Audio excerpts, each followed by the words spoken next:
अस्सलाम वालेकुम स्टूडेंट्स। उम्मीद है आप तमाम बच्चे खैरियत से होंगे। और जो न्यू स्टूडेंट्स है जो पूछ रहे हैं कि भाई मिस क्लास जो है उसका क्या शेड्यूल है, वो किस तरह से चल रही है और क्या है यहाँ पे प्रोसीजर। तो देखो बच्चों, यहाँ पर ये होता है कि जो फिजिक्स का जो कोर्स है ना, वो हम हमारे रजिस्टर्ड स्टूडेंट थे हमारे पास, उनका खत्म हो चुका है।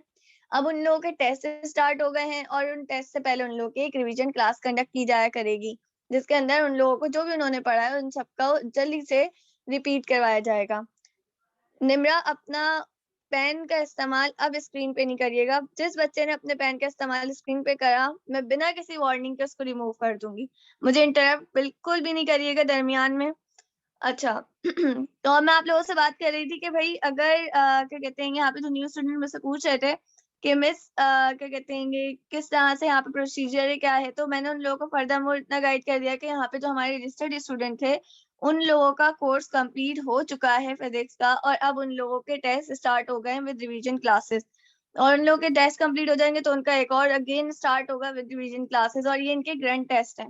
जैसे सिंपल मशीन का इनका इस लेक्चर के बाद एक ग्रैंड टेस्ट कंडक्ट किया जाएगा, जिसके अंदर उन लोगों को वो तमाम इम्पोर्टेंट क्वेश्चंस का टेस्ट दिया जाएगा, जिसके बोर्ड में आने के चांसेस बहुत ज्यादा हैं। ठीक है, तो अब मेरा ख्याल है किसी बच्चे को कोई क्वेश्चन ही अगर हो तो कमेंट बॉक्स में कर दिएगा और मैं फिर रिप्लाई कर दूंगा। अभी हम अपनी क्लास का बाकायदा आगाज करते हैं।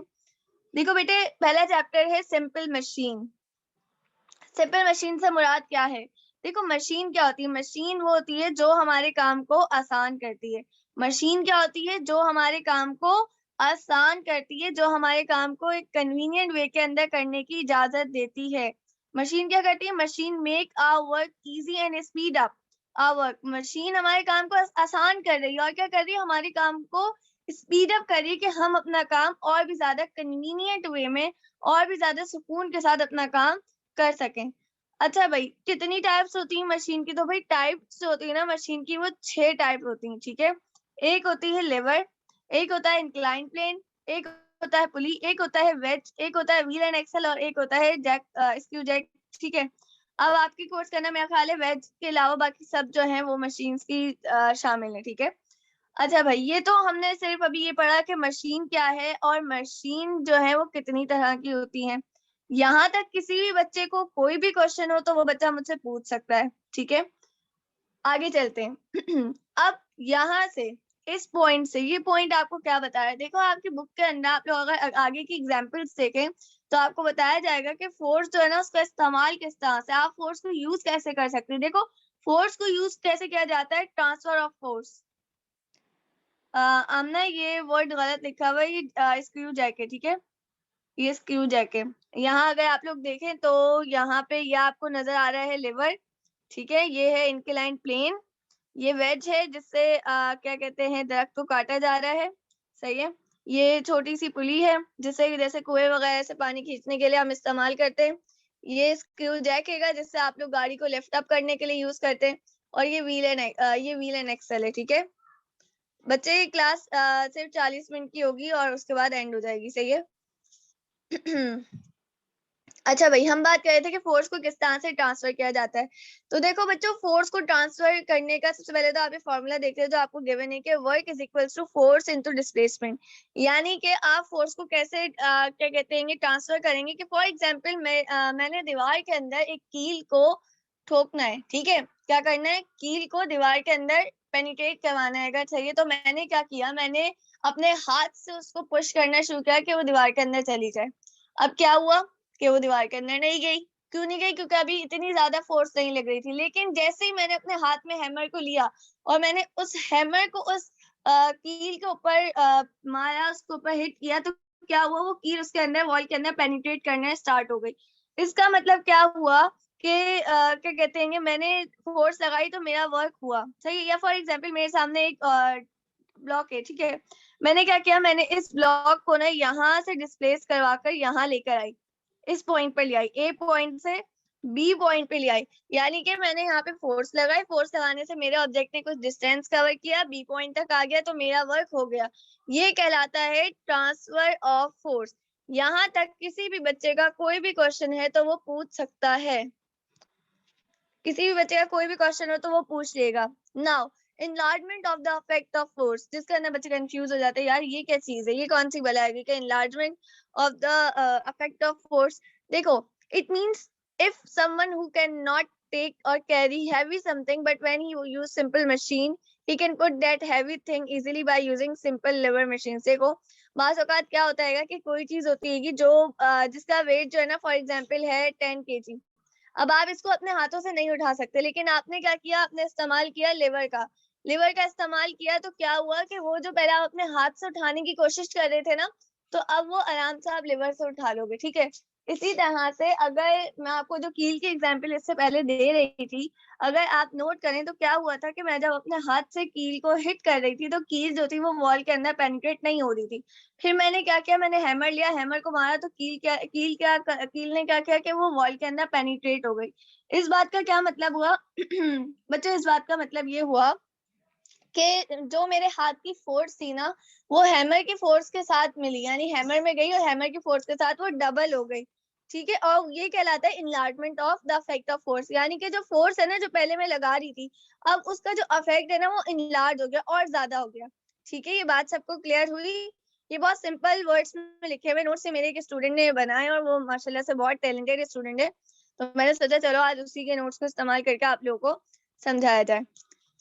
Change in the speed of work, speed, काम की स्पीड के अंदर फर्क। देखो, ये तो आपको खुद को बताएगा कि जब आप लोग कोई काम क्या कहते हैं बिना मशीन के कर रहे होते हो तो उसमें टाइम लगता है, लेकिन जैसे ही आपने मशीन को इस्तेमाल किया तो आपका काम जो है वो स्पीड अप हो जाता है। If we use simple machines we can save decrease our time and do that work with short time period. For example, one who ride a cycle and other hand someone who is walking। देखो भाई, साफ बात है, अगर कोई बच्चा ride कर रहा है, ठीक है, और एक बच्चा जो है वो पैदल चल रहा है, कौन सा बच्चा जो है वो पहले पहुंचेगा? जाहिर है जो बच्चा राइड कर रहा है साइकिल पे वो।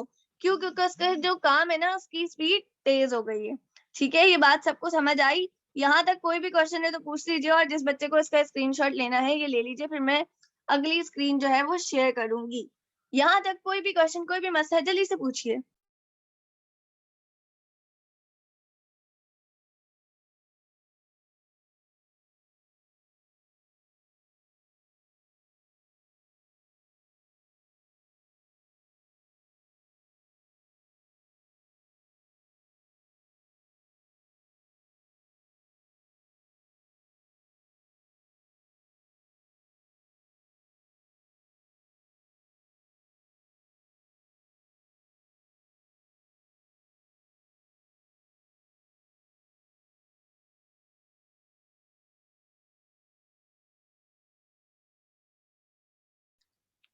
अच्छा भाई, change in the speed of work समझा दो। देखो एक बच्चा है जो पैदल चल के आ रहा है, ठीक है, एक बच्चा जो है वो राइडिंग कर रहा है साइकिल पे। ठीक है, अब होता क्या है कि जो बच्चा साइकिल पे राइड करके आता है, यानी साइकिल चला के आ रहा था, वो बच्चा पहले पहुंच जाता है स्कूल, और जो दूसरा बच्चा है वो बाद में पहुंचता है। क्यों?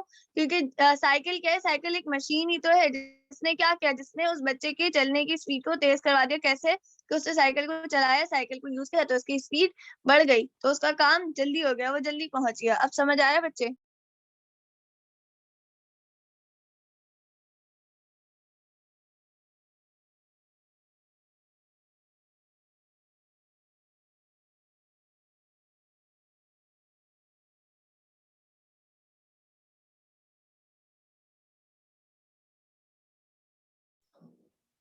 आप सबके सामने स्क्रीन शो हो रही है?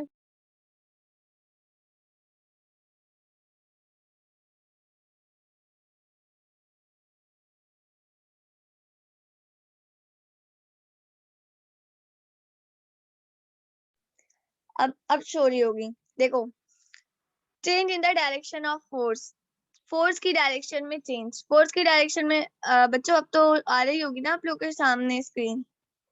देखें, बताएं मुझे, जल्दी से बताएं, आप लोग के सामने आ रही है स्क्रीन? ठीक है, गुड। अच्छा भाई, आगे चलते हैं। Change in the direction of force, force की डायरेक्शन में चेंज कैसे आता है? वी नो अबाउट डायरेक्शन, हम डायरेक्शन को तो भाई पता है हमें। डायरेक्शन का मतलब क्या होता है कि अगर फॉर एग्जांपल मैं इस जगह पर फोर्स लगा रही हूँ, जिस भी बच्चे का कैमरा खुल गया, अब्दुल हादी अपना कैमरा बंद कर लीजिए, अब्दुल हादी अपना कैमरा बंद कर लीजिए।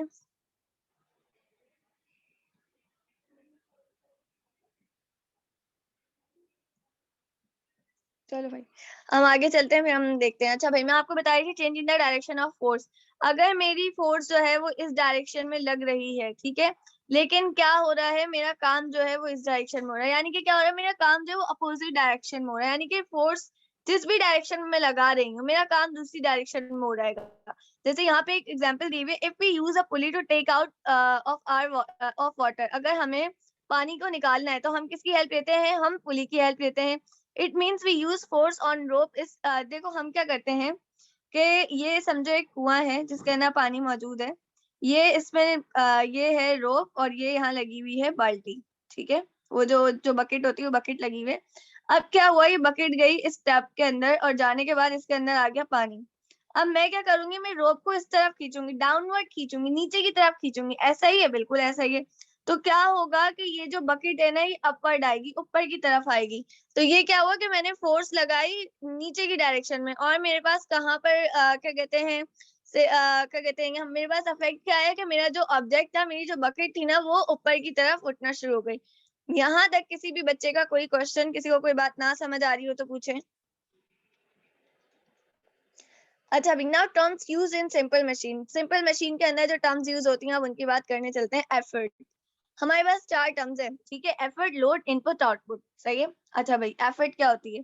वेरी गुड कोमल, एफर्ट क्या होती है? एफर्ट क्या है? A force applied to a machine, कोई भी फोर्स जो आप मशीन पर अप्लाई करें, ठीक है, वो हमारे पास क्या है, वो एफर्ट है। It is donated by P, इसको किससे डोनेट किया जाता है, इसको पी से डोनेट किया जाता है, ठीक है। अच्छा भाई, लोड, लोड क्या होता है? लोड जो होता है वो होता है weight lifted by the machine. देखो, एफर्ट क्या थी? एफर्ट की फोर्स जो हम किसी चीज पे लगा रहे थे। लोड होता है वजन, ठीक है, जिसको मशीन लिफ्ट करती है, जिसको हम डोनेट करते हैं डब्ल्यू से, और इसका यूनिट क्या होता है? न्यूटन होता है, सही है। फोर्स का यूनिट, इसका जो एफर्ट है ना, इसका यूनिट भी न्यूटन है, ये बात याद रखिएगा आप लोग। Now input, work done on a machine, machine के ऊपर जो वर्क किया जाए उसको हम कहते हैं इनपुट। जैसे फॉर एग्जांपल, मेरे सामने मौजूद है कंप्यूटर, अब मैं कंप्यूटर के ऊपर कुछ टाइप कर रही हूँ, तो वो टाइपिंग जो है वो है इनपुट। लेकिन थोड़ी देर बाद उस कंप्यूटर की स्क्रीन के ऊपर मुझे वही टाइप किए हुए अल्फाज नजर आना शुरू होते हैं, तो वो क्या होता है? आउटपुट, जो work done by the machine होता है। तो इनपुट का फॉर्मूला क्या होता है? एफर्ट इनटू डिस्टेंस, ठीक है, कि आपने फोर्स लगाई और उसमें कुछ डिस्टेंस कवर हुआ, तो ये हमारे पास था इनपुट, ठीक है। अच्छा भाई, आउटपुट क्या होती है कि लोड जो था वो कुछ डिस्टेंस के ऊपर चले गया, यानी कि एफर्ट जो थी ना, वो आपने कुछ डिस्टेंस तक लगाई, ठीक है, और लोड जो था ना, वो कुछ डिस्टेंस तक चला गया, सही है। तो ये दो फॉर्मूले होंगे, एफर्ट इनटू डिस्टेंस और लोड इनटू डिस्टेंस, याद रखना। दूसरा ये याद रखना, इनपुट और आउटपुट का यूनिट क्या होता है? जूल। Is that clear? ये बात सबको याद रहेगी। यहाँ तक किसी भी बच्चे को कोई भी कंफ्यूजन है तो वो पूछ सकता है। ठीक है, किसी भी बच्चे को क्वेश्चन नहीं, हम आगे चलते हैं। आप लोगों के सामने एग्जाम्पल गिवन है बच्चों, यहाँ पे आप देख सकते हैं कि ये एक इंक्लाइन प्लेन है, सही है। इस इंक्लाइन प्लेन के ऊपर ये ऑब्जेक्ट जो है ना, ये लेके आया जा रहेगा, ठीक है। इस ऑब्जेक्ट के ऊपर लगाई गई एफर्ट, सही है, एफर्ट लगवाई तो ये ऑब्जेक्ट यहाँ से ऊपर आया और फिर यहाँ पर डिस्प्लेस कर गया, ठीक है, यानी कुछ डिस्टेंस पर चला गया। तो ये क्या हुआ? Input is equals to P into D, ठीक है, और आउटपुट क्या हुआ? आउटपुट हो गया डब्ल्यू इंटू डी। तो मैकेनिकल एडवांटेज और एफिशिएंसी क्या होती है, अब हमने इसकी बात करनी है, ठीक है। अब हमने देखना है मैकेनिकल एडवांटेज और एफिशिएंसी क्या होती है। मैं वहां पर अब आप लोग को एक न्यू स्क्रीन शेयर करने लगी हूँ, ठीक है, उसको देखेगा, फिर हम आगे उसको फर्दर देखेंगे, ठीक है।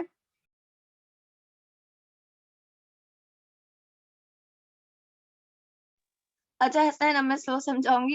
असल में 40 मिनट होते हैं ना, तो बहुत ज्यादा स्पीडली मैं बोल रही थी, खैर अब मैं स्लो स्लो समझाऊंगी। भाई, जिन जिन बच्चों के कैमरास खुल रहे हैं ना, वो बच्चे अपने अपने कैमरास बंद कर लीजिए।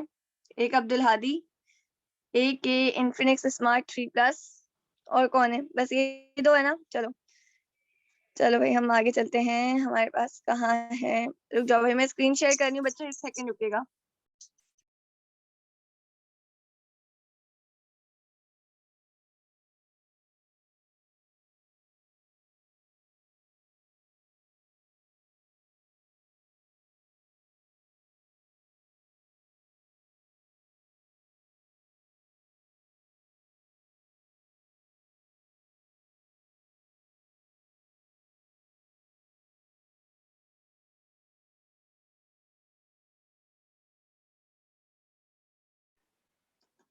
उम्मीद है सबके पास स्क्रीन शो हो रही होगी। अब देखो मैकेनिकल एडवांटेज में कहती है कि अब हम लोग मैकेनिकल एडवांटेज और एफिशिएंसी को डिस्कस करेंगे। मैकेनिकल एडवांटेज क्या होते हैं बच्चों, याद रखना मैकेनिकल एडवांटेज जो होता है ना वो रेशो होता है। किसके दरमियान का रेशो होता है?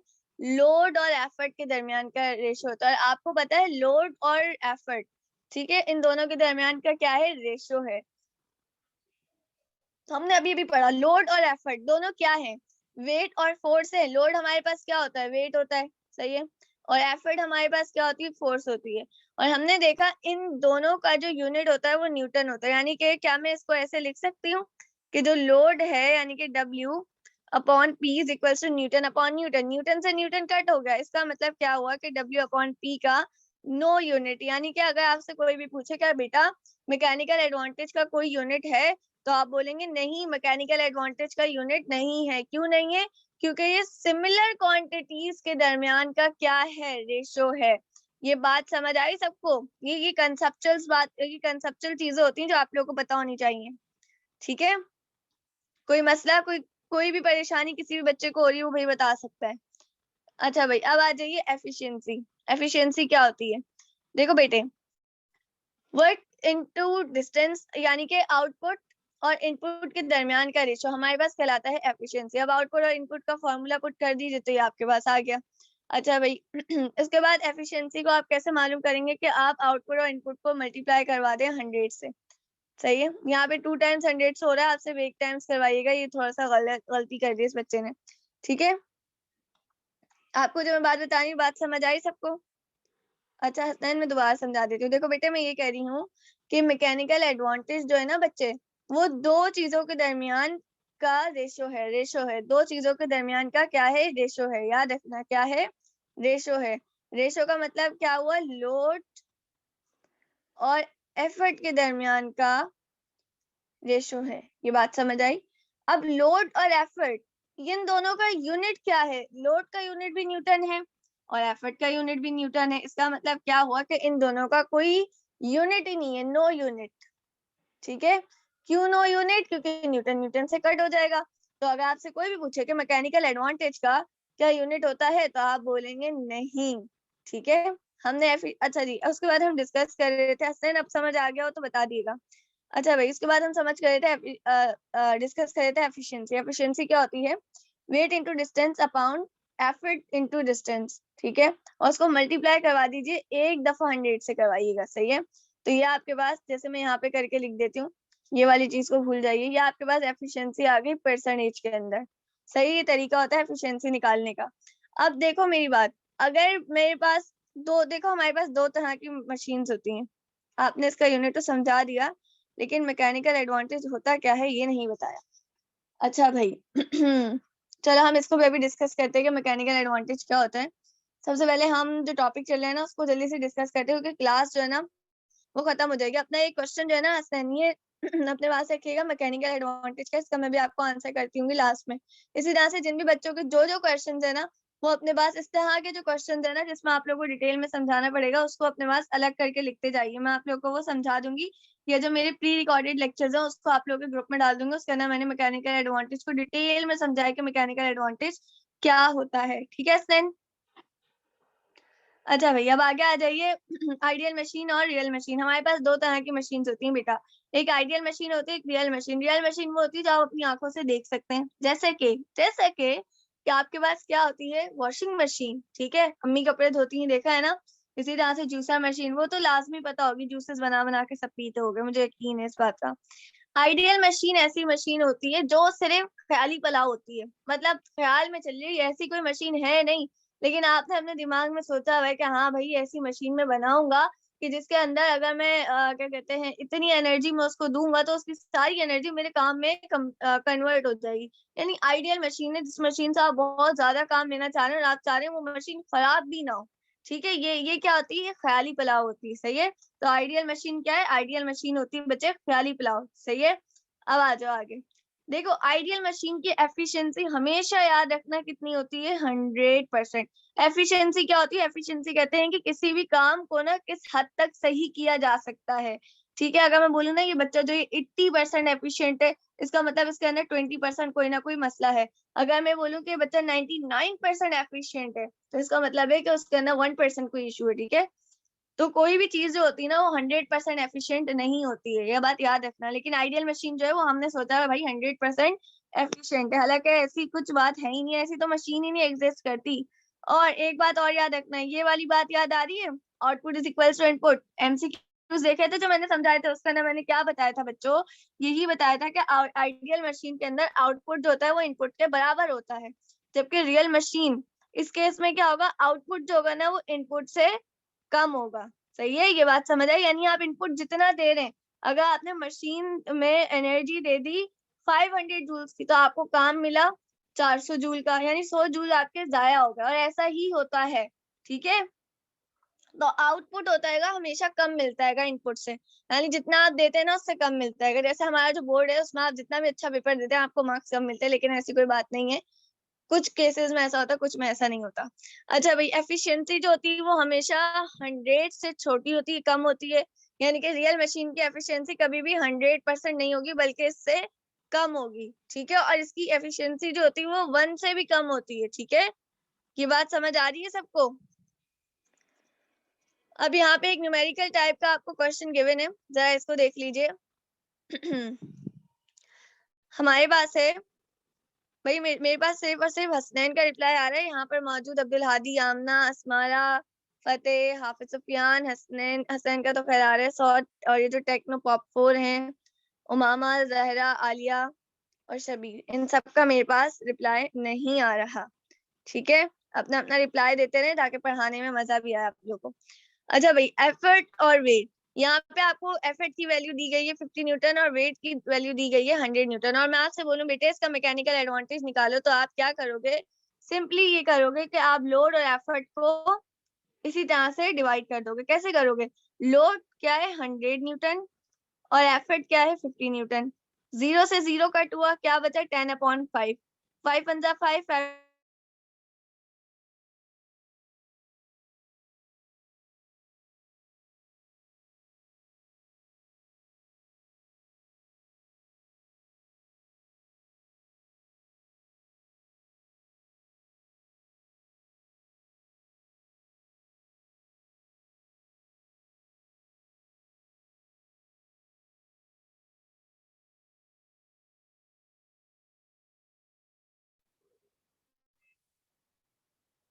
भाई ग्रेट।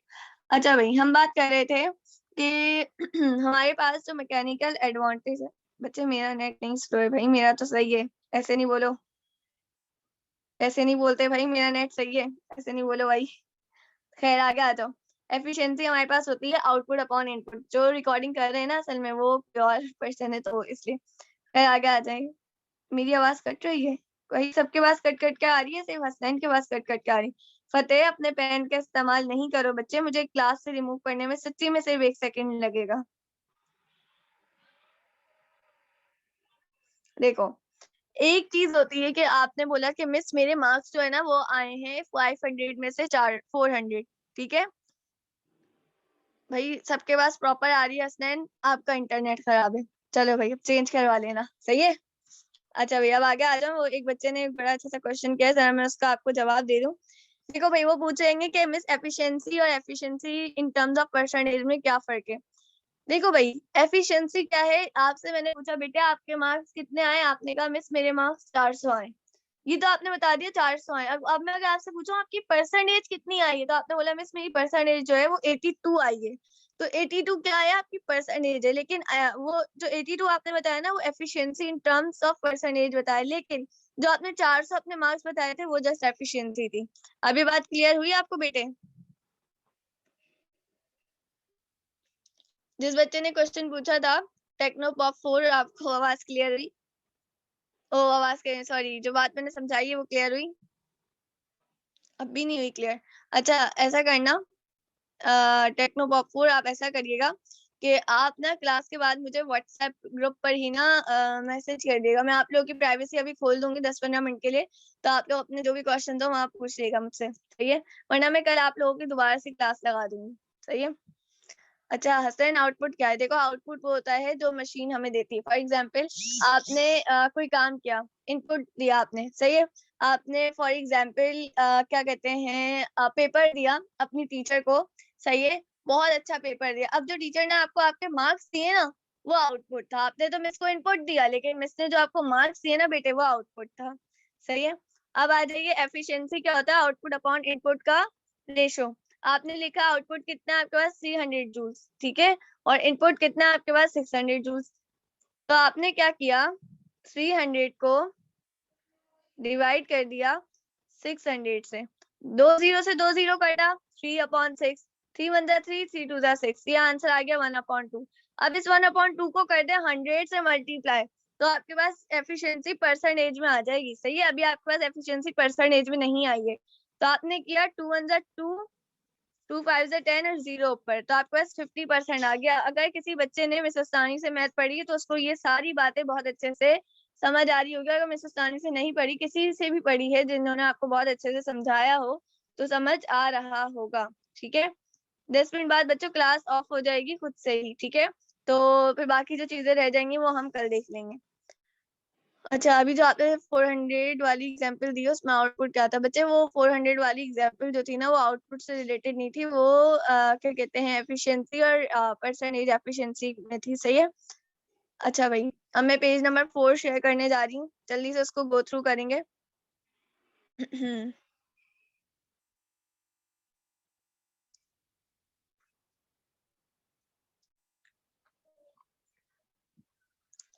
होप सो सबको क्वेश्चन नजर आ रहे होंगे। अब देखो, यहाँ पे आपको ना ये न्यूमेरिकल्स है, सही है। न्यूमेरिकल्स में आपसे कहा गया है कि 600 जूल्स, आपको क्या कहा गया, 600 joules of energy supplied to a machine.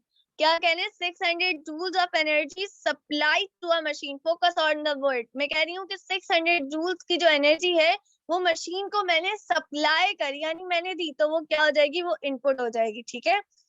To lift a load of 300 newton, किस लिए दी, कि ताकि वो जो 300 का जो वेट है ना, वजन है, उसको क्या कर सके, उसको लिफ्ट कर सके, यानी ऊपर चढ़ा सके। तो हमें यहाँ पे इन्होंने खुद लिख के दे दिएगा कि लोड क्या है, 300 न्यूटन है, सही है। लोड कितना है, 300 न्यूटन है, through a vertical height of 1 metre. उन्होंने हमें डिस्टेंस भी बता दिया। डिस्टेंस कितना बताया है मेरे बच्चे, उन्होंने डिस्टेंस बताया है 1 मीटर।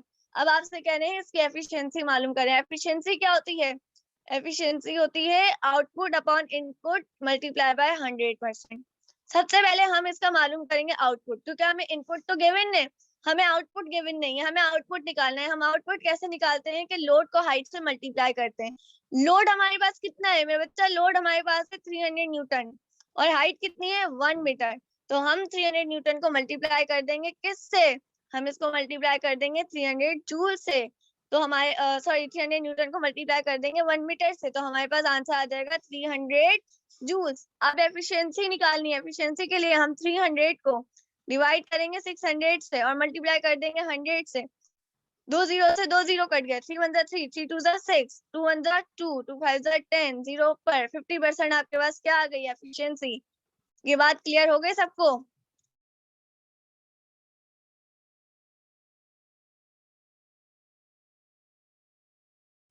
हाँ भाई, सबको ये वाला समझ आया, वेरी गुड।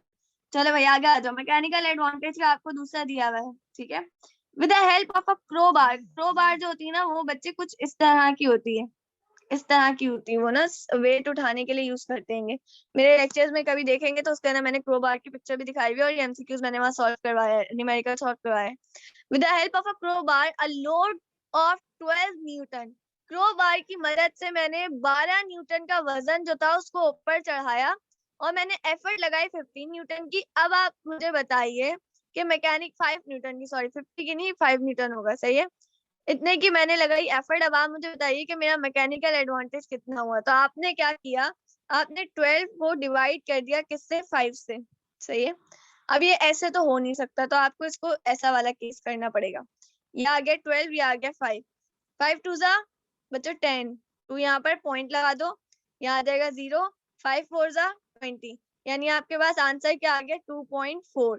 तो ये आपने इस तरह से इसका मैकेनिकल एडवांटेज निकाल लिया। अच्छा भाई देखो, एक बात मैं बता दूं, यहाँ जो रजिस्टर्ड स्टूडेंट है ना हमारे पहले से, वो बच्चे माशाल्लाह से इतने ज्यादा अब क्या कहते हैं, अच्छे हो गए फिजिक्स में।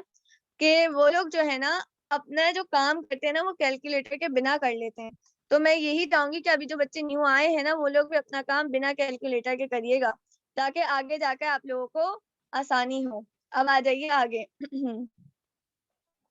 यहाँ तक किसी भी बच्चे का कोई भी मसला, कोई भी सवाल, कुछ भी है तो वही जल्दी से पूछ लें। हसनैन क्या समझ रहे हैं बच्चे दोबारा? जी आमना पूछें। टेक्नोपॉप अब स्क्रीन शो हो गया आपके पास?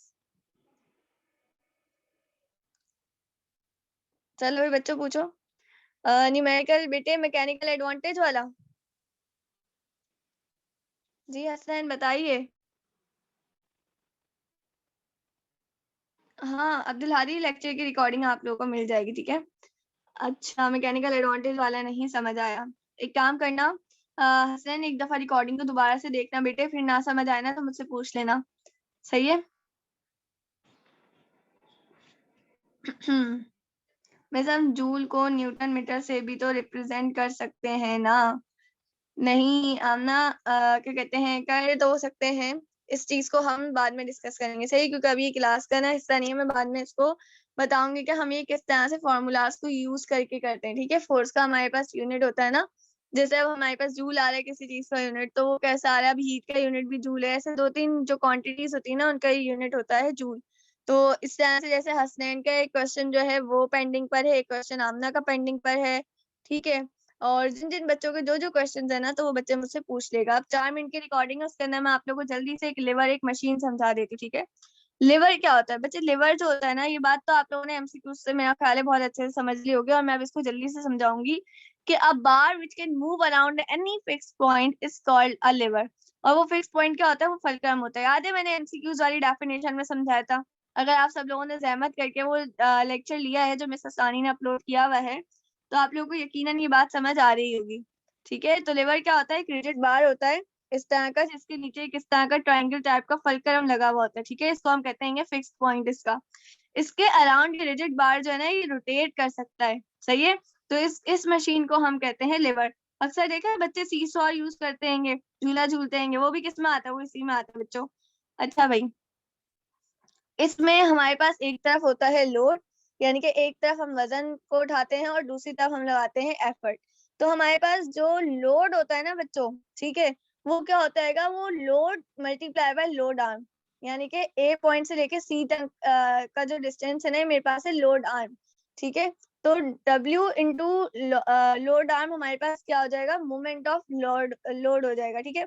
इसी तरह से हमारे पास मोमेंट ऑफ एफर्ट क्या होता है कि जो P जो है ये मेरे पास एफर्ट है। एफर्ट को जब आप एफर्ट आर्म से मल्टीप्लाई करेंगे, ए पॉइंट है और ये बी पॉइंट है, इन दोनों के दरमियान का फासला मेरे पास एफर्ट आर्म है। तो जब मैं एफर्ट को एफर्ट आर्म से मल्टीप्लाई करूंगी तो मेरे पास मोमेंट ऑफ एफर्ट आर्म आ जाएगी। ये बात सबको क्लियर हुई? क्या पूछ रहे हैं? अब्दुल हादी पूछ रहे हैं में से इम्पोर्टेंट है बच्चे। हाँ ये जो मैं पढ़ा रही हूँ ना इम्पोर्टेंट है, सही है, ये सब इम्पोर्टेंट है। ये एक क्विक रिवीजन है, सही है, जल्दी का रिवीजन है, ताकि आप लोग का जो टेस्ट में अभी ग्रैंड टेस्ट कंडक्ट करूंगी संडे को, वो आप सब बच्चे अच्छा सा कर सकें।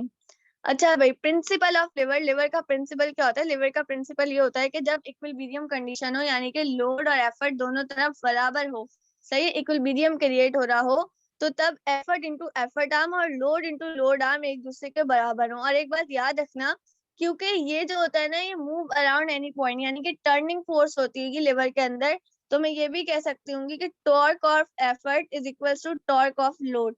ये बात मैंने आपको एक एमसीक्यूज भी करवाया था कि टॉर्क हमारे पास क्या होता है? Turning effect of any force, ठीक है। अब आ जाइए काइंड ऑफ लिवर। लिवर की 3 काइंड होती है। फर्स्ट काइंड कैसी होती है? फर्स्ट काइंड ऐसी होती है कि फलक्रम दरमियान में मौजूद होता है, एक तरफ लोड मौजूद होता है, एक तरफ एफर्ट मौजूद होती है, ठीक है। और इसकी एग्जांपल्स में आपके पास आ जाएगा सीजर और सीसॉ। सीजर नहीं आएगा, सीसॉ आ जाएगा, सही है, सीजर नहीं आएगा। ये कल मैंने आप लोगों को करवाई भी है। सेकंड काइंड क्या होती है? सेकंड काइंड के अंदर हमारे पास क्या होता है? फलक्रम जो होता है वो इस पॉइंट पे मौजूद होता है और लोड जो होता है वो दरमियान में होता है और एफर्ट यहाँ पर लगती है। इस वाले में जो थर्ड वाला होता है ना बच्चों, थर्ड वाले में क्या होता है कि यहाँ पर दरमियान में एफर्ट लगती है और इस तरफ लोड मौजूद होता है। ये तो याद होगा, कल मैंने इसको बहुत अच्छे से आप लोग को एमसीक्यूज में करवाया है। यहाँ तक किसी भी बच्चे का कोई भी क्वेश्चन हो तो वो पूछ लीजिए, फिर मैं यहाँ पे क्लास को एंड कर दूंगी। और जो बकाया 3 पेजेस रह गए हैं उसकी या तो आपको रिकॉर्डिंग प्रोवाइड कर दी जाएगी आप लोग के जूम पर, क्लास ले ली जाएगी। किसी भी बच्चे का कोई भी सवाल है